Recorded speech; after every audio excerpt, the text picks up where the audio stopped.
반갑습니다. 1월 14일 토요일 큐티 스케치 시간입니다.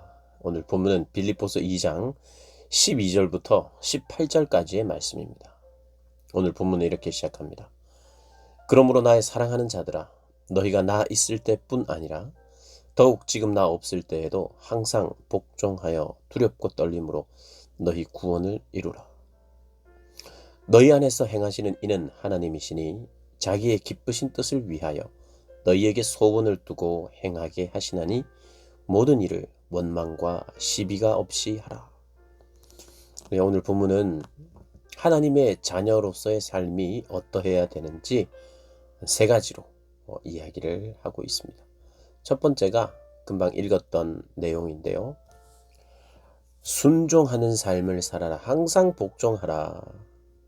항상 순종하여 두렵고 떨림으로 너의 현재적인 구원을 이루라.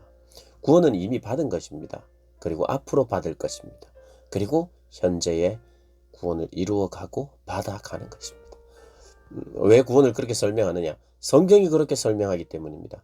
우리는 구원을 이미 받았습니다. 그리고 아직 완전히 받지는 않았습니다. 이게 말이 안 되잖아요. 근데 성경이 그렇게 이야기합니다.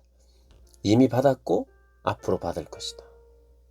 이 구원의 시간적인 총체성이랄까요? 하나님이 보시는 시간. 시간에 초월하신 하나님.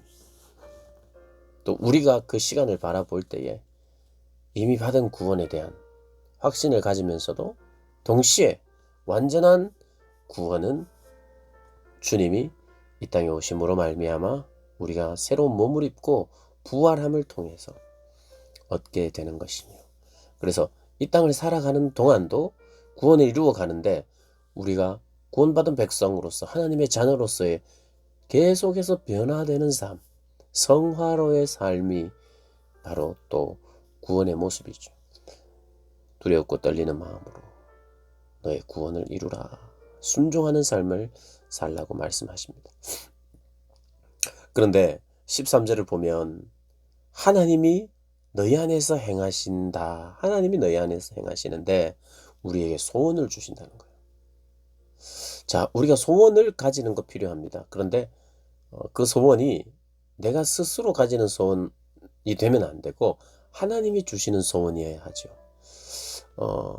그냥 내가 좋아하는 것을 하나님께 아뢰면서 내가 좋아하니까 이거 꼭 하게 해주세요. 내 소원입니다. 물론 하나님과 우리 사이에 자녀요 아버지이기 때문에 좋은 것을 구할 수 있습니다. 그런데 소원이라고 하는 단어를 가지고 이 소원은 사실 꼭 이루어지기를 원하는 거잖아요. 꼭 그리고 반드시 이루어져야 되는 것. 그것은 하나님이 기쁘신 뜻이어야 되죠. 그러니까 그분의 기쁘신 뜻을 위한 소원이 우리에게 생기게 하신다는 거예요.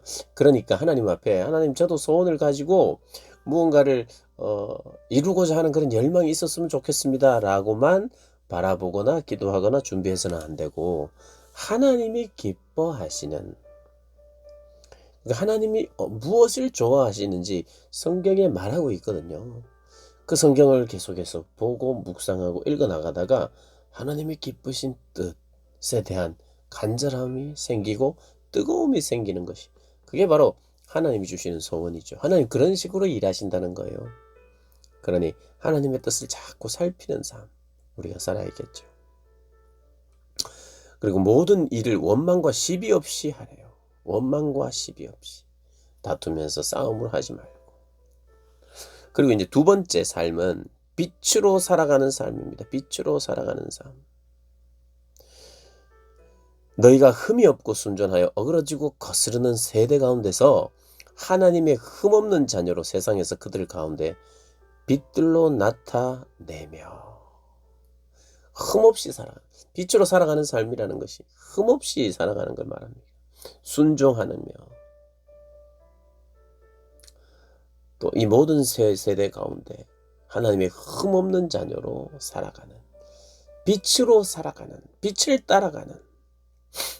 16절에 생명의 말씀을 밝혀 나의 다름질이 헛되지 아니하고 수고도 헛되지 아니하므로 그리스도의 날에 내가 자랑할 것이 있게 하려 함이라. 빛으로 살아가는 삶을 우리에게 원하십니다. 그리고 세 번째로는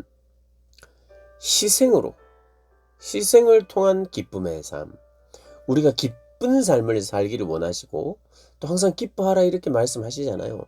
기쁜 삶을 살아야 돼요. 근데 무엇을 통해서? 희생을 통해서. 앞뒤가 안 맞는 것 같죠. 아니 기쁘면 희생하지 않고 좀 기쁠 수 없나? 희생은 힘든 거잖아요. 희생은 때로는 아프잖아요.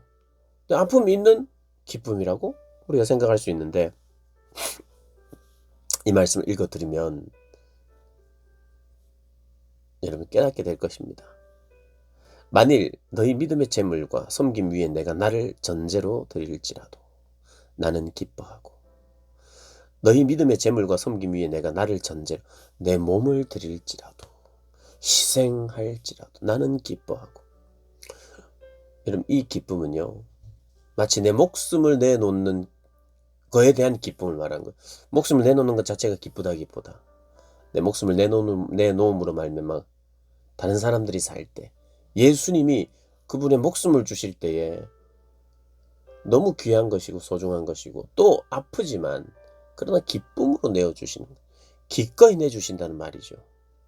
희생을 기꺼이 하는 삶을 산다는 거예요. 기쁨으로 희생하는 삶을 산다는 거예요.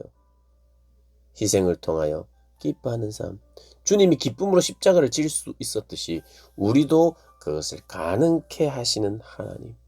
그 하나님을 믿고 의지하며 살아가기를 원하십니다. 다시 한번 요약합니다. 순종하는 삶. 두 번째, 빛으로 살아가는 삶. 세 번째, 희생을 통해 희생으로 기뻐하는 삶. 저와 여러분이 사시게 되길 주님의 이름으로 축복합니다.